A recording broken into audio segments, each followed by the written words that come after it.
Hello everyone, welcome to all of you. आप सबका बहुत बहुत स्वागत है हमारे इस ऑनलाइन लर्निंग प्लेटफॉर्म पे जिसका नाम है लेट्स स्टडी इंडिया।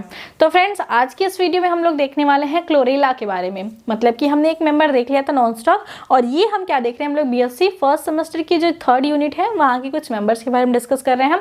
आज हम लोग डिस्कस करने वाले हैं क्लोरेला के बारे में, जो कि एक क्लोरोफाइसी का मेंबर है। मतलब कि इसके अंदर जो है कि ग्रीन एल्गा ये कहलाते हैं, और क्लोरोफाइसी जो है एक single cell non motile alga होता है। इसके सेल के टाइप में, इसके थैलस के टाइप में, और जो इसके रिप्रोडक्शन के बारे में आज की वीडियो में हम लोग देखने वाले हैं।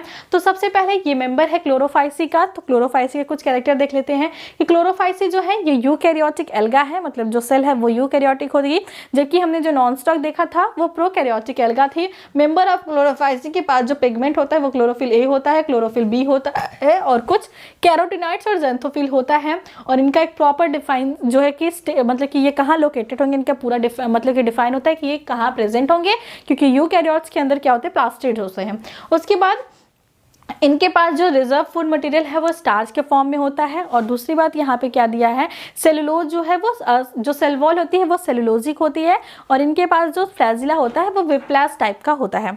आगे चलते हैं। आगे हमको देखना है कि ये जो क्लोरेला है इसका क्लासिफिकेशन क्या है। तो क्लासिफिकेशन आपको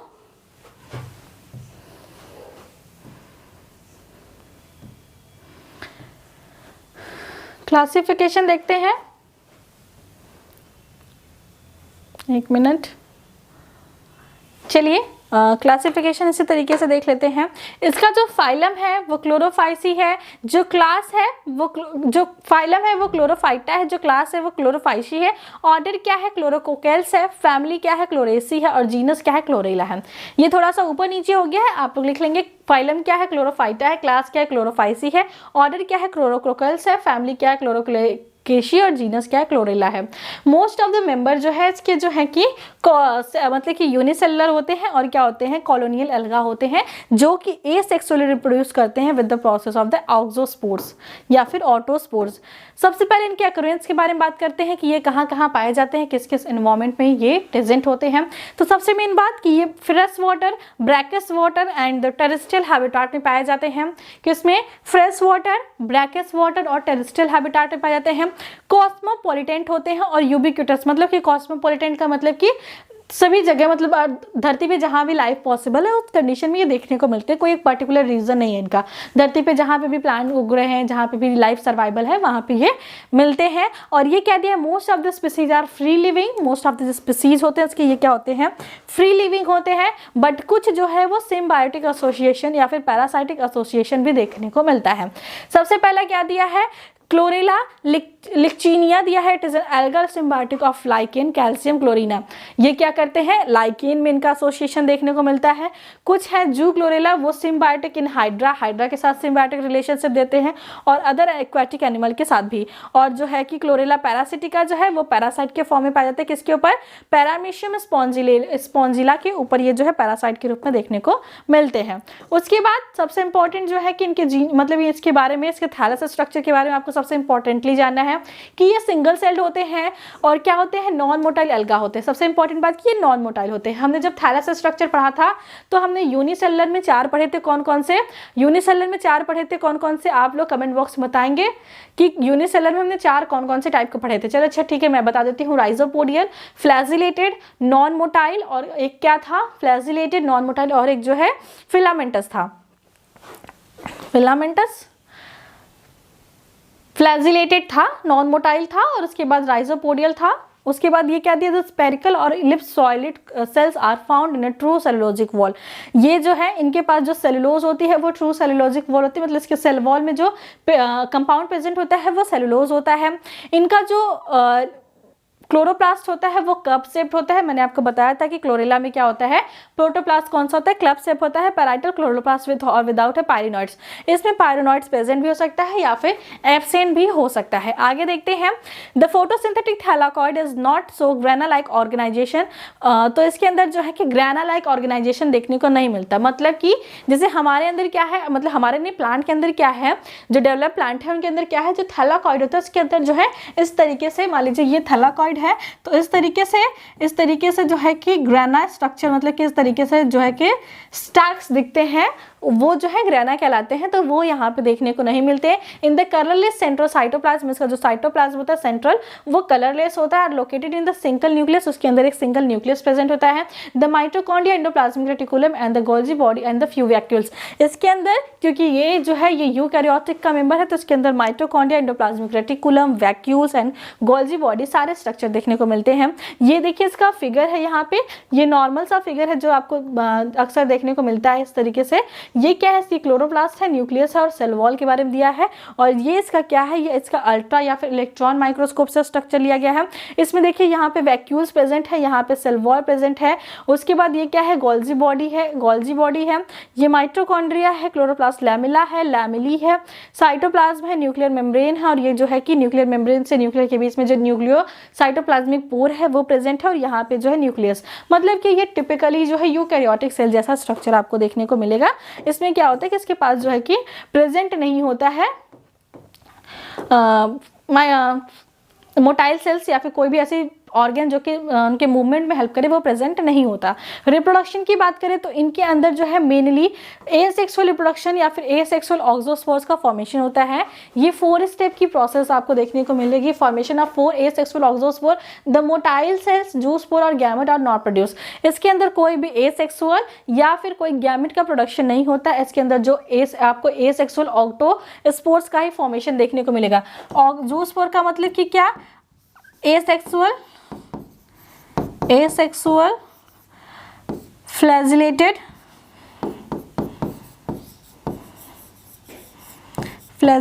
spores, asexual फ्लैजिलेटेड स्पोर्स यहाँ पे आपको देखने को नहीं मिलेंगे, या कोई भी आपको गैमेट का प्रोडक्शन यहाँ पे नहीं देखने को मिलेगा। और ये रिप्रोड्यूस करके 4 ऑक्सोस्पोर या ऑटोस्पोर्स का फॉर्मेशन करेंगे asexually.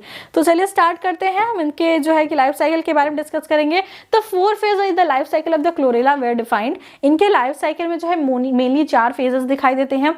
The growth phase, the early ripening phase, third जो है पोस्ट राइपिंग फेज, और चौथा क्या है, डिवीजन। ग्रोथ फेज में क्या करेगी कि क्लोरेला अपने साइज को बढ़ाएगी क्योंकि उसको डिवीजन करना है। उसके पहले क्या है, उसके बाद क्या है, अर्ली राइपनिंग फेज। ये जो है कि अपने आप को सेल डिवीजन के पहले जो है जो भी चीजें करनी होती है, जिस तरीके से अपने आप को प्रिपेयर करना होता है, वो सारी चीजें करती है। उसके बाद पोस्ट राइपनिंग फेज में क्या है कि ये अपने आप को मतलब कि जब ये डिवाइड कर जाती हैं, उसके बाद की जो फेजेस आती है उसको पोस्ट राइपनिंग फेज कहते हैं। उसके बाद डिवीजन फेज होता है। डिवीजन फेज में क्या होता है कि the parent cell gelatinise liberated and the oxospores which is the very young stage are known as the dark nascent cells. Oxospore form in the dark are known as the dark nascent cells and give rise into photosynthetic active। देखिए इसमें जो भी चीज़ें दी गई हैं वो चीज़ें इस बात पे डिपेंड है कि इनकी जो सेल साइकिल है वो 4 फेजेस में कंप्लीट होती हैं। पहला क्या है, वो इनका ग्रोथ फेज है। मतलब कि कोई भी सेल, मान लो कोई भी सेल डिवाइड करने जा रही है तो वो अपने आप को अपनी साइज को बढ़ाएगी, अपने अंदर जो ऑर्गेनल्स हैं उनको भी इंक्रीज करेगी। मतलब जब वो अपने अंदर इंक्रीज करे, अपने अंदर सेल के अंदर ही ग्रोथ करे, तो उसको कहते हैं कि ग्रोथ फेज है। मान लो कि अभी कोई सेल डिवाइड हुई है, मान लो कि अभी कोई सेल थी वो डिवाइड होकर तैयार हुई है। अब इसको क्या करना है, इसको जो है कि स्पोर्स बनाने हैं। इसको क्या करने हैं, ऑटो स्पोर्स बनाने हैं। तो ऑटो स्पोर्स बनाने के लिए सबसे पहले ये अपने साइज को इंक्रीज करेगी। साइज को इंक्रीज करेगी तो ये हो गई इसकी ग्रोथ फेज। ग्रोथ फेज की बात क्या आती है, प्री, मतलब कि ये डिवीजन के पहले की फेज होती है। प्री राइपनिंग फेज होती है। मतलब इस फेज में क्या करेगी, ये अपने आप को तैयार करेगी किस तरीके से डिवीजन करना है, क्या क्या चीजें रिक्वायरमेंट है, वो सारी चीजें। उसके बाद थर्ड फेज में होती है पोस्ट राइपनिंग फेज। मतलब राइपनिंग मतलब कि डिवीजन के बाद की जो फेज होती है वो, और लास्ट में आपका क्या है, डिवीजन फेज। तो एक एक करके देखते हैं चारों के बारे में। द ग्रोथ फेज में क्या होता है, autospores grow in the size and expense to the photosynthesis product. ये जो बन रही है सेल हमेशा डिवीजन कर करके, वो भी तो ऑक्सोस्पोर का ही रिजल्ट है, ऑटोस्पोर्स का ही रिजल्ट है। तो ऑटोस्पोर्स जब जर्मिनेट करेगी तो वो पहले अपने आप को ग्रोथ करेगी, फोटोसिंथेसिस करेगी, अपने अंदर फूड मटेरियल स्टोर करेगी क्योंकि एनर्जी तो चाहिए ना आगे प्रोसेस के लिए। उसके बाद सेकंड में क्या है, इसको कहते हैं अर्ली राइपनिंग या प्री राइपनिंग स्टेज। इसमें क्या होता है कि prepare themselves for the cell division. ये अपने आप को तैयार करेगी किसके लिए, सेल डिवीजन के लिए। शादी के लिए दुल्हन को तैयार किया जाता है उसी तरीके से। उसके बाद पोस्ट राइपनिंग फेज क्या है, cell divide twice either in the dark और द लाइट। जो पोस्ट राइपनिंग फेज है, मतलब डिवीजन के बाद की जो फेज है, वो लाइट कंडीशन में भी हो सकती है, डार्क कंडीशन में भी हो सकती है। मतलब कि सेल डिवाइड कर चुका है, ऑक्सोस्पोर का फॉर्मेशन हो चुका है, वो लाइट फेज में भी हो सकता है, और जो है कि पोस्ट राइपनिंग फेज मतलब ये अपने आप को तैयार कर चुकी है। उसके बाद जो सेल डिवाइड करेंगे वो डार्क और लाइट फेज दोनों में हो सकते हैं। उसके बाद डिवीजन फेज है, the parent wall gelatinise liberated the oxospore give rise to very young stage. जब ये डिवीजन करती हैं तो ये क्या करती हैं, बहुत ही मतलब कि बहुत यंग, बहुत इमेच्योर जो है स्टेज बनाती है, जिसे डार्क नेसेंट सेल्स कहते हैं। और ये नेसेंट सेल जो है फोटोसिंथेटिकली एक्टिव होती हैं, फोटोसिंथेसिस करती है और फिर से जो है कि अपनी ग्रोथ को इसी तरीके से कंटिन्यू करती हैं। जैसे कि यहाँ पे आपको एक फिगर देखने को मिलेगा, मैं इस फिगर को थोड़ा सा इधर ले आती हूँ। देखिए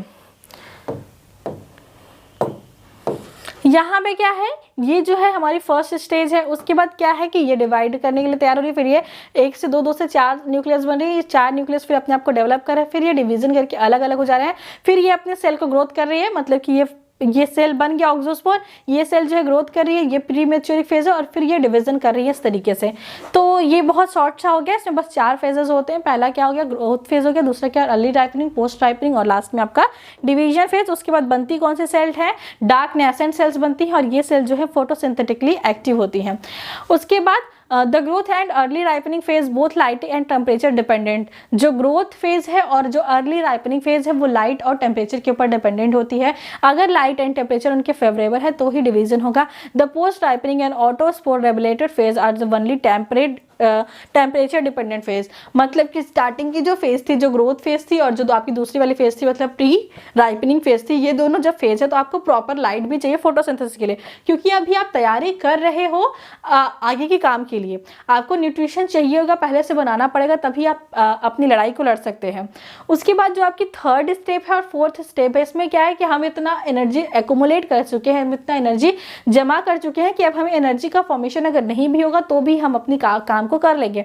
तो इसीलिए जो थर्ड और फोर्थ फेज होती है वो सिर्फ टेम्परेचर पे डिपेंडेंट होती है कि टेम्परेचर एनवायरनमेंट का कैसा है, उस हिसाब से ये जो है कि अपना फंक्शन करती हैं।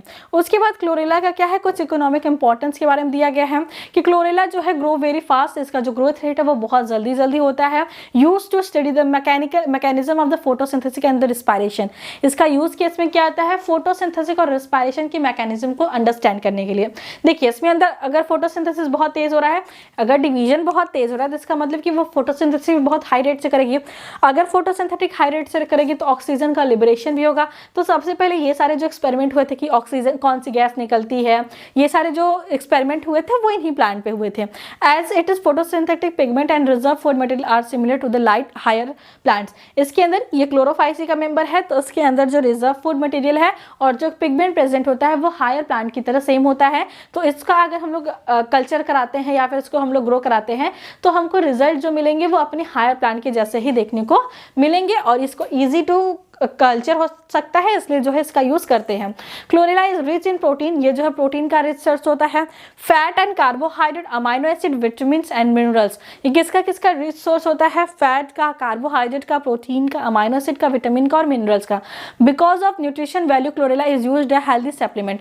बहुत लोग भोजन के बाद सप्लीमेंट के रूप में, हेल्थ सप्लीमेंट के रूप में क्लोरेला का यूज करते हैं, क्योंकि इसके अंदर क्या है, ये सारे जो इंपॉर्टेंट मॉलिक्यूल्स हैं, जो इंपॉर्टेंट बायोमॉलिक्यूल्स हैं वो इसमें बहुत हाई अमाउंट में होता है। Another possible use in the regulation of the oxygen and CO2 supply in a nuclear, submarine and space vehicle at is used as an air purifier।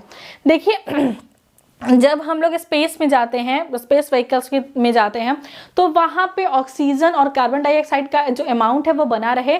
जैसे ये बहुत जल्दी फोटोसिंथेसिस करते हैं, जैसे कि मान लो स्पेस पे जाना है, बहुत सारे लोग हैं जो कि CO2 रिलीज कर रहे हैं, और जो है कि हमारे पास कुछ तो ऐसा अगर रहे जो कि एयर प्यूरीफायर की तरह काम करे, मतलब CO2 को ले लेके ऑक्सीजन बना के देता रहे, वो भी बहुत जल्दी और उसको कैरी करना भी ईजी हो, तो उसके लिए chlorella is the best example.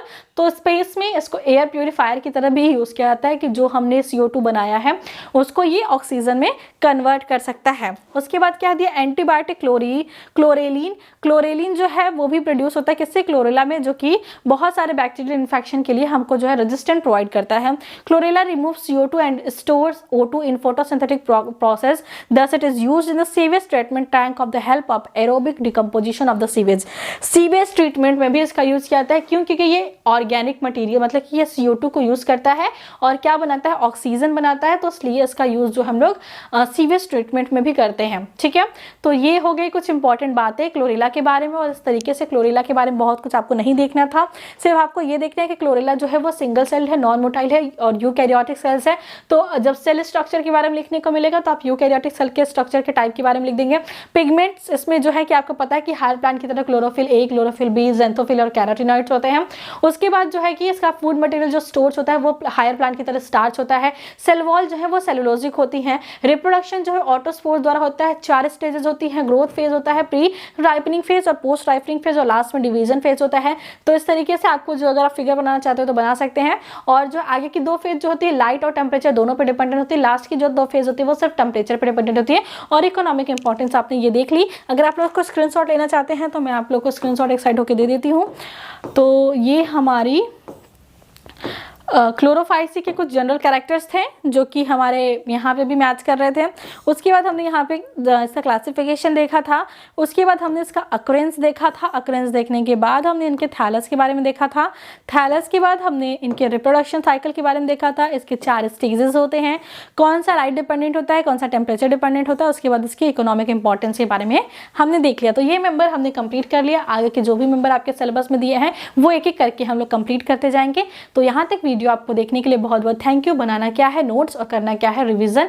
तो मिलते हैं नेक्स्ट वीडियो में। All the very best.